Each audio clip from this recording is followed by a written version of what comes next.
Assalamualaikum warahmatullahi wabarakatuh. Di sini saya akan menjelaskan tentang perubahan anatomi sistem reproduksi selama kehamilan trimester 1, 2, dan 3. Mata kuliah konsep dasar fisiologi kehamilan, persalinan, nifas, dan bayi baru lahir. Perkenalkan, nama saya Salwa Horenisa, sarjana terapan kebidanan Politeknik Bakti Asi Purwakarta, dan dosen pengampu saya adalah Armianti SST MTR Keb. Baik, saya mulai. Pertama adalah trimester pertama. Trimester 1, payudara. Payudara menjadi besar dan meregang dan bertambah berat. Hiperpigmentasi terjadi pada areola pertambahan besar pada payudara dipengaruhi oleh hormon progesteron dan estrogen. Dan selanjutnya adalah sistem endokrin. Adalah meningkatnya hormon estrogen dan progesteron. HCG berfungsi memproduksi korpus luteum HPL naik bersifat diabetogenik sehingga kebutuhan insulin wanita hamil naik. Prolaktin terus meningkat, STH rendah, ditekan HPLI. Sistem imun, peningkatan pH vagina menyebabkan wanita hamil rentan terhadap infeksi vagina. Nah, sistem pertahanan tubuh ibu tetap utuh, kadar imunoglobin dalam kehamilan tidak berubah.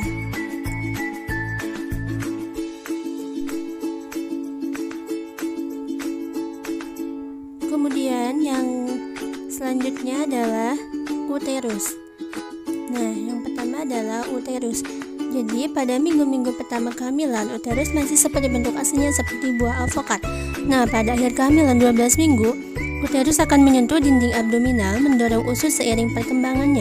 Uterus akan menyentuh dinding abdominal, mendorong usus ke samping dan ke atas, terus tumbuh hingga hampir menyentuh hati. Sejak trimester 1 kehamilan, uterus akan mengalami kontraksi yang tidak teratur dan umumnya tidak disertai nyeri. Dan kemudian adalah penjelasan mengenai yang kedua adalah serviks. Nah, serviks menjadi lunak atau soft yang disebut dengan tanda Gödel.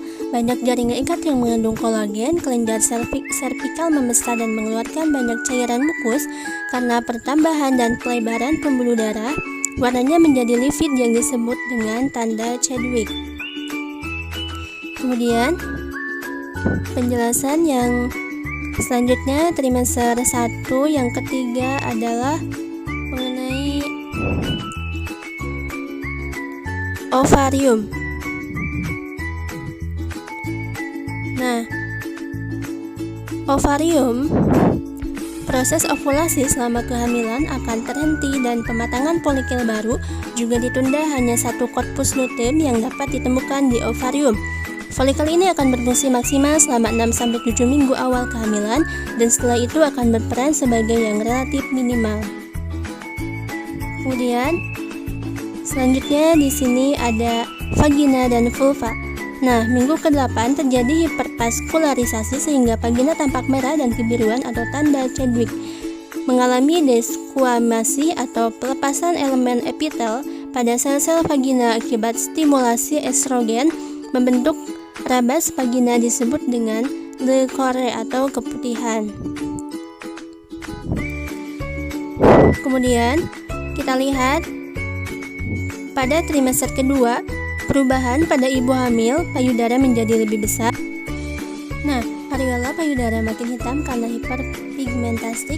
Glandula Montgomery makin tampak menonjol di permukaan areola mamae. Pada kehamilan 12 minggu ke atas, dari puting susu akan keluar cairan putih jernih atau kolostrum yang berasal dari kelenjar asinus yang mulai bereaksi atau pengeluaran ASI belum terjadi karena prolaktin ini ditekan oleh PIH atau prolaktin inhibiting hormone. Kemudian yang selanjutnya adalah sistem endokrin. Pada kehamilan, plasenta membentuk sejumlah besar gonadotropin, chorion manusia, progesteron, somatotropin, chorion manusia. Pada ibu hamil, ovum tidak terbentuk tetapi estrogen dan progesteron yang terbentuk. Nah, sistem imun ternyata janin dapat ditekan oleh sistem imunitas tubuh. Hal ini merupakan keajaiban alam dan belum ada gambaran jelas tentang mekanisme sebenarnya yang berlangsung pada tubuh ibu hamil. Imunologi dalam janin kebanyakan dari ibu ke janin sekitar 16 mg kehamilan dan terus meningkat ketika kehamilan berat bertambah. Kemudian yang selanjutnya adalah uterus. Nah, Bentuk uterus pada kehamilan 4 bulan terbentuk bulat, sedangkan pada akhir kehamilan berbentuk budur telur. Pada kehamilan 5 bulan, rahim teraba seperti berisi cairan ketuban dan dinding rahim terasa tipis. Posisi rahim antara lain, pada 4 bulan kehamilan, rahim tetap berada pada rongga pelvis. Nah, mulai memasuki rongga perut yang dalam, pembesarannya dapat mencapai batas hati. Yang ketiga, rahim yang hamil biasanya mobilitasnya lebih mengisi rongga abdomen kanan atau kiri. Kemudian, selanjutnya adalah penjelasan mengenai serviks. Nah, serviks bertambah dan menjadi lunak atau soft yang disebut dengan tanda Gödel. Nah, kelenjar endoservikal membesar dan mengeluarkan cairan mukus oleh karena pertumbuhan dan pelebaran pembuluh darah. Warnanya menjadi lipid yang disebut dengan tanda Chadwick. Kemudian yang selanjutnya kita beralih ke yang ketiga adalah ovarium. Saat ovulasi terhenti, masih terdapat corpus luteum graviditas sampai terbentuknya plasenta yang mengambil alih pengeluaran estrogen dan progesteron, kira-kira pada kehamilan 16 minggu dan corpus luteum. Nah, yang keempat, vagina dan vulva.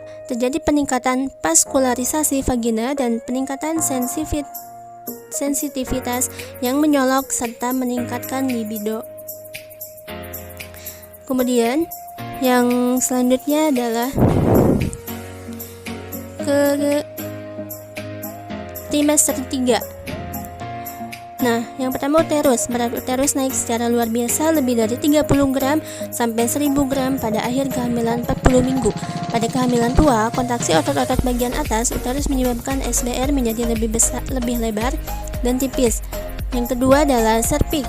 Nah, akibat kadar estrogen yang meningkat dan dengan adanya hipervaskularisasi, maka konsistensi serviks menjadi lunak.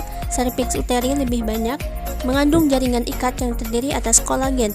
Sesudah parto, serviks akan tampak berlipat-lipat dan tidak menutup seperti sphincter. Serviks menjadi lunak dan lebih mudah berdilatasi pada waktu persalinan. Kemudian, pada trimester 3 ini sistem endokrin, hormon somatomotropin, estrogen, dan progesteron merangsang mamae semakin membesar dan meregang. Untuk persiapan laktasi, sistem imun human, chorionic gonadotropin dapat menurunkan respon wanita hamil. Selain itu, kadar IgC, IgA, dan IgM serum penurun mulai dari minggu ke-10 kehamilan hingga mencapai kadar terendah pada minggu ke-10 dan tetap berada pada kadar ini hingga term.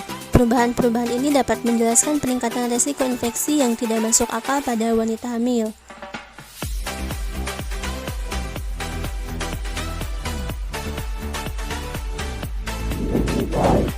Nah, untuk pada penjelasan trimester 3 ini adalah ini sebagai penjelas dari penjelasan yang di atas tadi.